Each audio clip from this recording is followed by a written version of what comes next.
우리 오늘 옆 사람과 함께 인사 나눌 때 요한 1서 1장 5절 말씀 가지고 주님은 생명의 빛이십니다. 이렇게 한번 생명의 생각하겠습니다. 빛이십니다. 생명의 빛이십니다. 그 남쪽 유다의 역사 가운데 히스기야 왕 때 사내립이 예루살렘을 포위하고 있을 때 지어진 시간이냐 이렇게 학자들이 바라보는 시편이 있는데 시편 74편입니다. 그 시편 74편 9절을 보면 우리의 표적은 보이지 아니하며 선지자도 더 이상 없으며 이런 일이 얼마나 오래는지 우리 중에 아는 자도 없나이다, 이런 표현을 합니다. 유다 나라의 실상을 보여주는 거예요. 유다 나라의 실상. 세번역 성경이 이렇게 번역했습니다. 우리에게는 어떤 징표도 더 이상 보이지 않고 예언자도 더 이상 없으므로 우리 가운데서 아무 일도 이 일이 얼마나 오래 갈지를 아는 사람이 없습니다. 이렇게 번역을 해 주었습니다. 한마디로 말하면 이 유다 나라 예루살렘이 깊은 어두움 가운데 있는 그런 모습이죠. 그런가 하면 사무엘상 3장 1절 말씀을 보면 아이 사무엘이 엘리 앞에서 여호와를 섬길 때에는 여호와의 말씀이 희귀하여 이상이 흔히 보이지 않았더라, 이렇게 표현이 되고 있습니다. 사사시대 말기죠. 엘리 제사장 때, 사무엘이 아직 어린 나이일 때, 그때 여호와의 말씀이 희귀했다. 말씀이 희귀했다. 이상이 보이지 않았다. 이 이상이라는 단어가 히브리어로 하존이라는 단어입니다. 무슨 말이냐면 비전이 안 보였다는 거예요.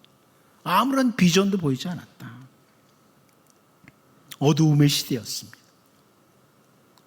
사울이라고 하는 한 개인에게 찾아온 어두움의 때, 암흑의 때에 대해서 사무엘상 28장 5절 6절을 보면 사울이 블레셋 사람들의 군대를 보고 두려워서 그의 마음이 크게 떨린지라 사울이 여호와께 묻자오되 여호와께서 꿈으로도 우림으로도 선지자로도 그에게 대답하지 아니하심으로, 이렇게 말씀합니다. 하나님의 응답이, 하나님의 반응이 전혀 나타나지 않는 때, 이때는 사울에게 찾아온 깊은 어두움의 때였습니다.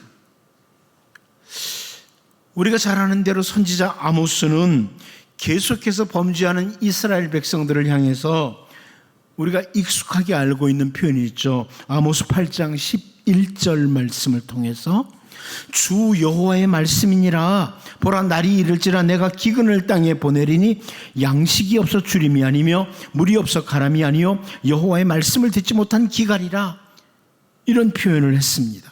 단순히 양식이 없어서 물이 없어서 찾아온 기근이 아니라 하나님의 말씀을 듣지 못하는 기근이 찾아왔다. 한마디로 이스라엘이란 나라의 깊은 어두움의 모습을, 어두움의 때의 모습을 선지자 아모스가 이렇게 표현한 겁니다. 우리 주 예수님께서 말씀하신 어두움의 모습, 어두움의 때의 모습이 마태복음 9장 36절에 이렇게 표현됩니다. 무리를 보시고 불쌍히 여기시니 이는 그들이 목자 없는 양과 같이 고생하며 기진함이라. 목자 없는 양과 같이 고생하며 기진한다. 예수님이 이 땅의 공생의 기간에 계실 때 참 어둡고 캄캄한 그 모습을 이렇게 예수님이 표현을 하셨습니다. 우리가 잘 아는 대로 예수님께서 이 땅에 아기 예수로 오실 때, 그때는 이렇게 깊은 어두움의 상태, 흑암의 상태였고, 오늘 우리가 살고 있는 이 시대에도 어떤 분들의 표현에 의하면 정말 깊은 어두움의 때를 우리가 지나고 있습니다. 그런데 그 어두움의 때에 예수님께서 이 땅에 빛으로 오신 것입니다. 어두움의 때에 빛으로 오신 거예요. 오늘 본문을 살펴보면서 우리는 빛이신 예수님, 이 예수님을 살펴보면서 우리가 언제나 빛 가운데로 걸어가는 빛의 자녀들로서의 삶을 살 수 있기를 바랍니다. 첫 번째로 예수님은 참된 빛이시다. 이 사도 요한의 표현입니다. 예수님은 참된 빛이시다. 우리 본문 9절을 다시 한번 같이 읽어보겠습니다. 봅니다. 시작. 참빛 곧 세상에 와서 각 사람에게 비추는 빛이 있었어. 이 세번역 성경은 이렇게 번역했습니다. 참빛이 있었다. 그 빛이 세상에 와서 모든 사람을 비추고 있다. 여러분, 오늘 본문을 헬라어 성경으로 보면 제일 앞에 나오는 단어가 있다라는 단어입니다. 있다. 과거 어느 한때에 있었다가 사라진 것이 아니라 과거에도 있었고 지금까지도 계속 존재하고 있다는 것을 보여주는 단어가 요 있다는 단어가 제일 앞에 나와요. 있다, 빛이. 정확히 번역하면 그 참된 빛이 있다, 이렇게 할 수 있어요. 그 참된 빛이 있다. 로고스, 말씀이신 참된 빛이 있었고 지금까지 있다, 이런 의미입니다.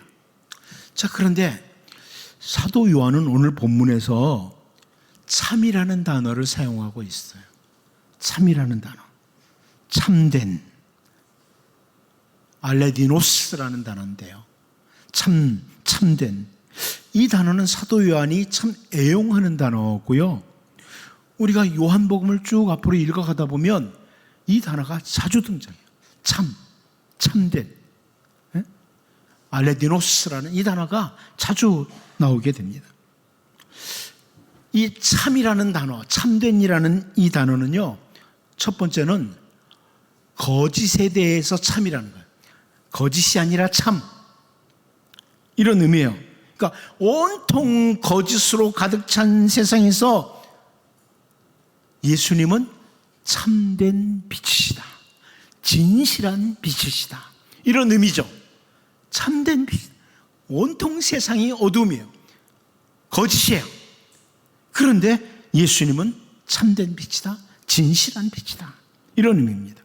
에덴 동산에서 거짓의 유혹에 속아서 범죄하게 된 인간은 그 후로 계속해서 거짓된 것들에게 계속 속아요. 그래서 거짓된 것을 추구하고 살아가요. 거짓에 속아서 거짓을 추구하고 살아가는 세상.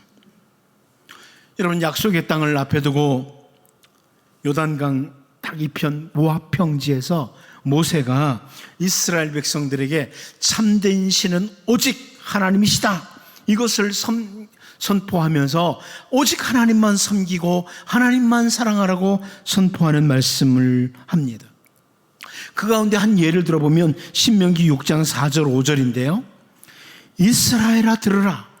우리 하나님 여호와는 오직 유일한 여호와이시니 너는 마음을 다하고 뜻을 다하고 힘을 다하여 내 하나님 여호와를 사랑하라.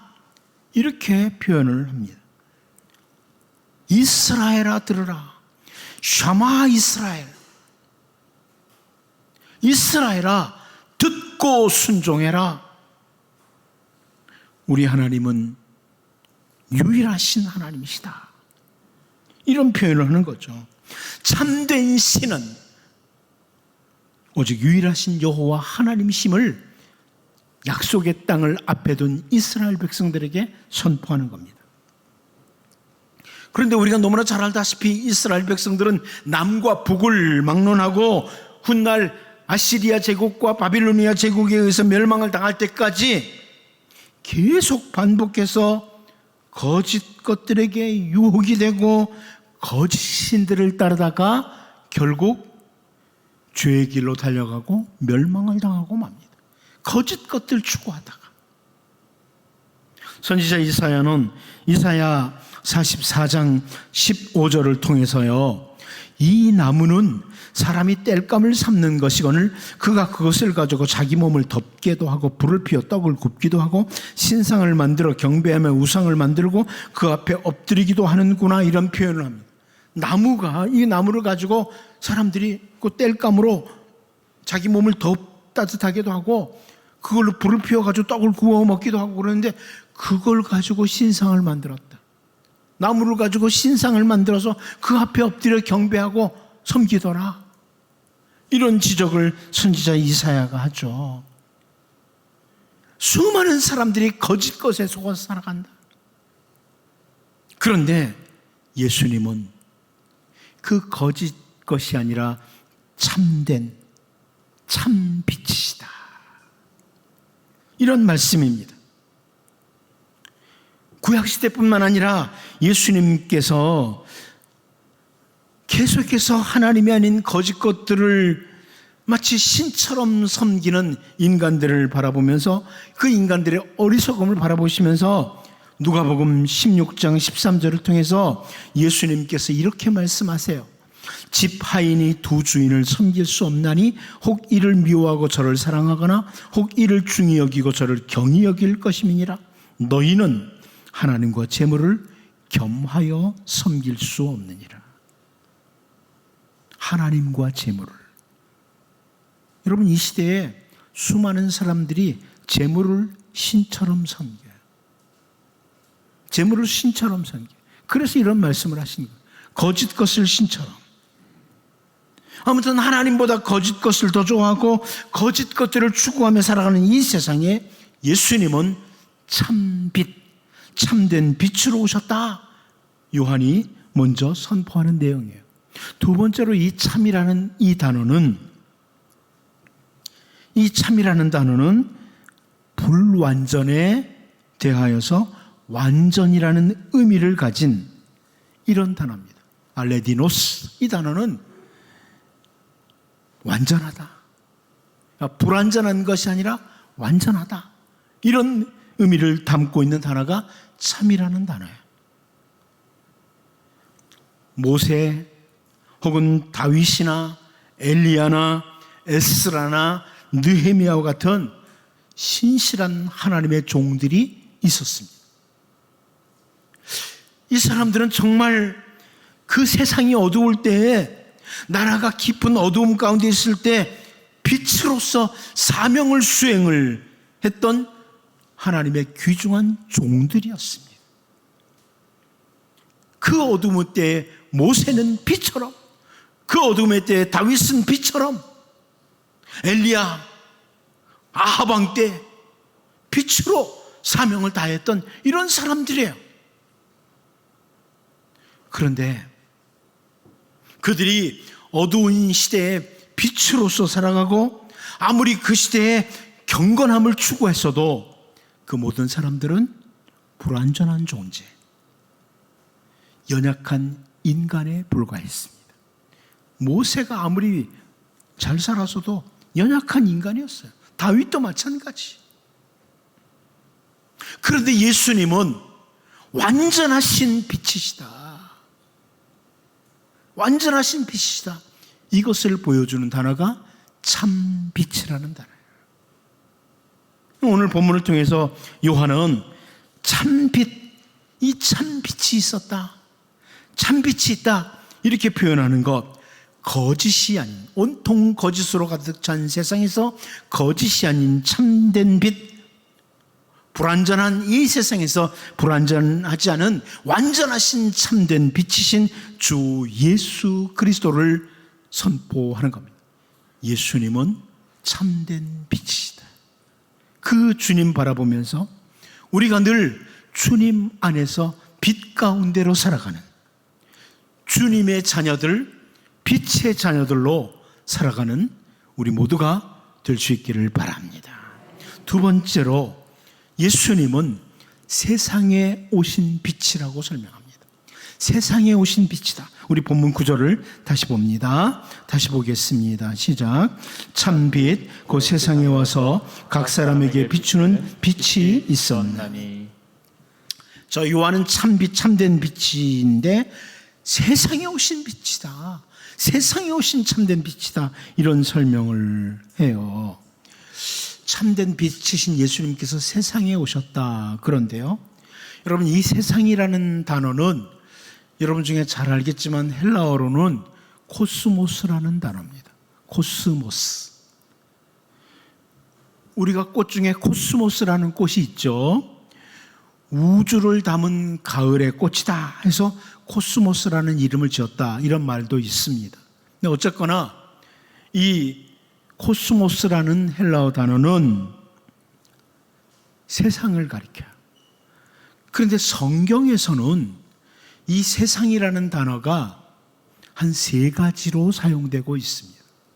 그러니까 성경을 읽을 때 세상이라는 단어가 나오면 다 일관되게 똑같이 생각하면 안 되고, 이 단어가 무슨 뜻으로 사용되었는지를 확인하셔야 돼요. 첫 번째는 세상이라는 단어는 하늘과 땅을 가리킵니다. 하늘과 땅을 가리켜서 하나님이 만드신 하늘과 땅, 세상을 가리키는 거예요.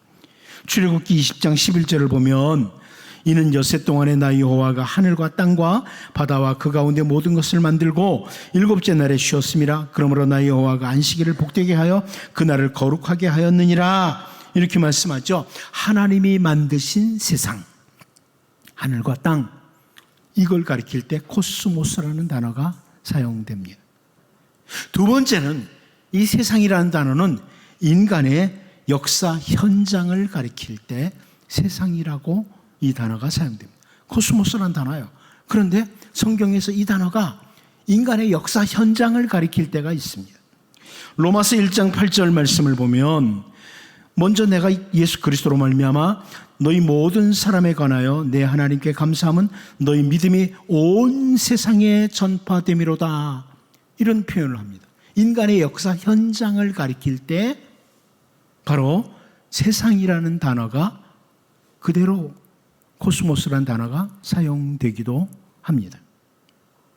마지막 한 가지는 뭐냐면 이 세상이라는 단어가 타락한 인류를 가리킬 때, 범죄한 인간을 가리킬 때 세상이라고 사용하기도 합니다.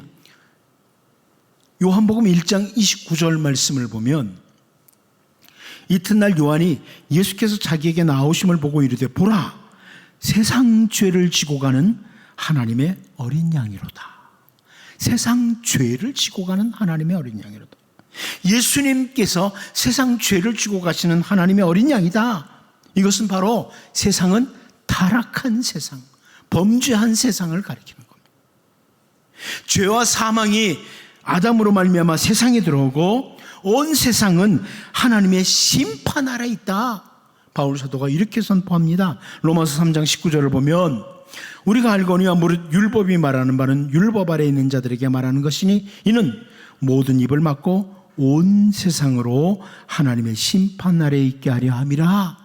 이런 표현합니다. 하나님의 말씀인 율법이 사람들로 하여금 이 말씀대로 못 살았잖아. 그래서 다 하나님의 심판 아래 있는 죄인들이라는 것을 선포한다는 거죠. 그러니까 여러분, 세상이라는 단어가 이렇게 성경에서는 몇 가지로 사용돼요. 그런데 여러분, 성경을 읽을 때 세상이라는 단어가 나오면 이게 어떤 의미로 사용된 단어인지를 잘 구별을 해야 되는 거예요. 이단들처럼 단어 하나 나오면 다 똑같은 의미로 해석하는 그것은 옳지 않은 거죠. 오늘 본문을 비롯해서 요한은 이 세상이라는 단어를 요한복음에서 주로 어떻게 사용했냐면 하나님을 거역한 세상, 어두움으로 가득 찬 세상을 가리킬 때 요한은 주로 이 세상이라는 단어를 사용하고 있습니다. 오늘 본문도 세상이란 단어는 어둠으로 가득 찬 세상을 가리킵니다. 하나님 보시기에 정말 심히 좋게 창조된 세상이 죄와 함께 깊은 어두움에 빠졌고 참빛, 참된 빛이신 주 예수님께서 그 세상에 어둠으로 가득 찬 세상에 오신 거예요. 하나님을 거역한 세상에 오신 거예요. 여러분, 이 사실 자체가 엄청난 은혜입니다. 어둠으로 가득 찬 세상에 주님이 오셨다. 참빛이신 주님이 오셨다. 이 자체가 은혜예요. 세상을 창조하신 삼위일체 제2격인 성자 하나님께서, 그 주 예수님께서 하나님을 거역하고 깊은 어둠으로 가득 찬 세상에 오신 것, 낮아지셔서 성육신 하신 것, 인카네이션 하신 것, 이것은 말로 표현할 수 없는 은혜입니다. 여러분, 예수님이 세상에 오신 것은 은혜예요. 요즘 사람들이 하나님은 나에게 물질이나 많이 주시고 건강이나 주시고 뭐 특별한 어떤 은사를 주시면 은혜가 임했다고 이렇게 말들도 하지만, 하나님의 아들이 이 세상에 오신 것 자체가 가장 큰 은혜 중에 은혜입니다. 예수님이 오신 것이 은혜예요. 참 빛, 참된 빛이신 주 예수님이 이 어두운 세상에 오심으로 사도 바울은 골로새서 1장 12절 13절을 통해서 우리로 하여금 빛 가운데서 성도의 기업의 부분을 얻기에 합당하게 하신 아버지께 감사하게 하시기를 원하노라. 그가 우리를 흑암의 권세에서 건져내사 그의 사랑의 아들의 나라로 옮기셨으니, 주 예수님께서 어둠으로 가득 찬 이 세상에 참빛, 참된 빛으로 오셔서 우리로 하여금 빛 가운데서 성도의 기업의 부분을 얻게 하셨고, 우리를 흑암의 권세에서 사랑의 아들의 나라, 예수 그리스도의 나라, 빛의 나라로 옮기신 것입니다. 가장 큰 은혜죠. 그런데 세상에 참 빛으로 오신 예수님, 그 예수님은 요한계시록 22장 20절을 통해서 이것들을 증언하시니가 이르시되 내가 진실로 속히 오리라 하시거늘 아멘 주 예수여 오시옵소서, 이렇게 표현하고 있습니다. 여러분, 주님은 세상에 다시 오십니다. 우리 주님은 세상에 다시 오십니다. 마라나타, 다시 오시고 계십니다. 참빛, 참된 빛이신 주 예수님께서 세상의 빛으로 오셨고, 우리를 흑암의 권세에서 빛의 나라, 사랑의 아들의 나라로 옮기셨고, 그 주님은 다시 오십니다. 다시 오실 주님을 기다리며 우리가 매일매일 순간순간의 삶을 빛의 자녀로 살아가는 이런 은혜가 있기를 바랍니다. 마지막 한 가지 더 봅니다. 예수님은 각 사람을 비추는 빛이다. 빛이신 예수님은 각 사람을 비추는 빛이다, 이렇게 표현합니다. 우리 본문 9절 다시 봅니다. 시작. 참빛 그 세상에 와서 각 사람에게 비추는 빛이 있었나니. 자, 여기 비추다는 이 단어는 광선을 발하다, 밝게 하다, 조명하다, 이런 의미입니다. 예수님은 참 빛이신데 광선을 발하신다, 밝게 하신다, 조명을 하신다, 이런 의미죠. 각 사람에게라는 이 단어는 모든 사람에게라는, 헬라어 성경으로 보면 모든 사람에게라는 의미예요. 그러니까 이 말씀 무슨 말입니까? 세상에 실존하는 한 사람 한 사람, 모든 사람에게 비추는 빛이시다. 다른 표현으로 여러분, 그 참된 빛, 생명의 빛이신 예수님은 바로 나를 비추는 빛이시다. 오늘 이곳에 있는 나를 비추시는 분이시다. 이 의미예요. 내가 진리를 놓치고 내가 나를 지으신 하나님, 참된 하나님을 놓치고 거짓 것을 늘 추구하기를 좋아하고 어두움 가운데 달려가기를 좋아하는 나를 참 빛이신 주님이 나를 비추심으로 내가 빛 가운데 거하게 된 것입니다. 내가 빛 가운데 거하게 된 것. 각 사람 바로 나에게 비추는 빛이시다. 바울 사도는 에베소서 5장 14절을 통해서 그러므로 이르시기를 잠자는 자여 깨어서 죽은 자들 가운데서 일어나라, 그리스도께서 너에게 비추이시리라 하셨느니라, 이렇게 설명합니다.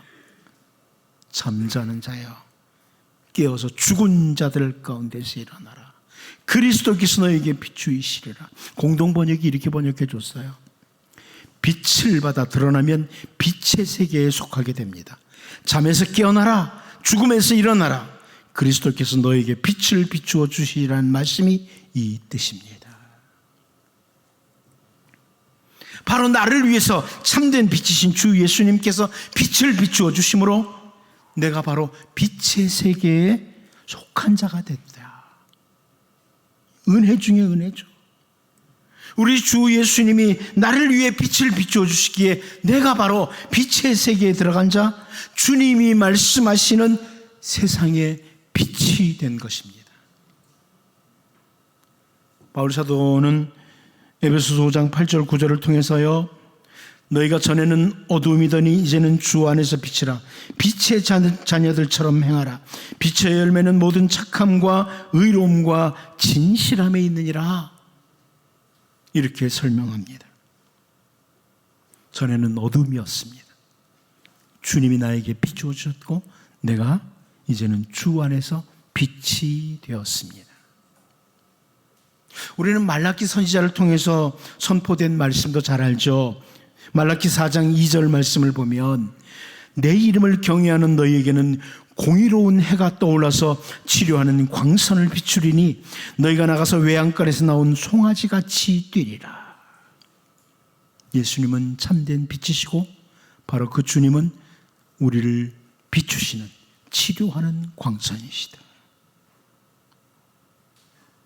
나를 위해 그 빛을 비추어 주심으로 나를 고치시고 나로 하여금 빛의 세계에 들어가게 하신 빛의 자녀 주 안에서 빛이 되도록 하신 그 은혜를 기억하고 이제 우리가 더욱 매일매일 삶을 돌아보면서 이것이 빛의 열매인가, 빛의 열매인가를 돌아보며 빛의 열매를 맺으며 살아가는 우리 모두가 될 수 있기를 바랍니다. 기도합니다. 하나님 아버지, 거짓으로 가득 찬 세상, 불완전한 인간들이 아닌 참빛, 완전하신 참된 빛이신 주 예수님, 그 주 예수님이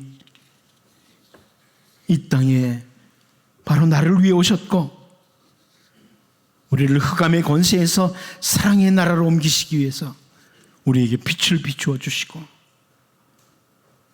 나로 하여금 빛의 자녀로 주 안에서 빛으로 살도록 하신 주님, 날마다 내가 누구인지 나의 정체성을 확인하며 빛의 열매를 맺으며 살아가는 신실한 주님의 자녀들, 빛의 자녀들 되게 하여 주옵소서. 예수님의 이름으로 기도하옵나이다.